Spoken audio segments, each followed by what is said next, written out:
Welcome to our channel. Today we how to install freeze and unfreeze your cards with Capital One. Quick tutorial step by step clearly. Start by opening the Capital One mobile app on your smartphone.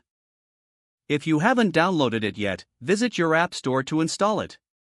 Log into your Capital One account using your username and password.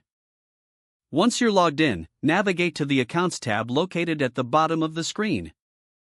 Select the credit card you wish to freeze or unfreeze. Scroll down until you find the lock feature. To freeze your card, tap on the lock button. A confirmation screen will appear, asking if you're sure you want to freeze your card. Confirm your choice by tapping Yes or Freeze. You'll receive a notification that your card is now frozen.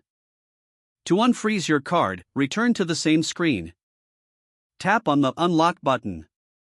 A confirmation prompt will appear, asking if you want to unfreeze your card. Confirm by selecting Yes or Unfreeze. You'll receive a notification that your card is now unfrozen. Review your account to ensure the changes have been applied. Your card is now ready for use again. If the page does not load, refresh the browser or try again in a private or incognito window.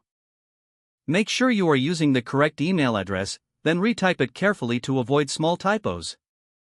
If your password is not accepted, use the reset option and create a new strong password you can remember. Check your spam folder for verification or security emails, then complete any requested confirmation steps. Enable two-factor authentication if available to improve account security and reduce unauthorized access risk. After signing in, review your profile details so your contact information and settings are accurate and current. If you see an error message, note it down and try again after restarting your device and internet connection. Log out when you finish, especially on shared devices, to keep your account and payment information secure. If the page does not load, refresh the browser or try again in a private or incognito window.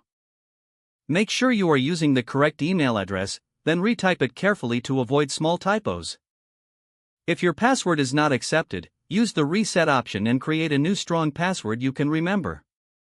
Check your spam folder for verification or security emails, then complete any requested confirmation steps. Enable two-factor authentication if available to improve account security and reduce unauthorized access risk. Don't forget to like this video and subscribe to our channel for more step-by-step tech guides.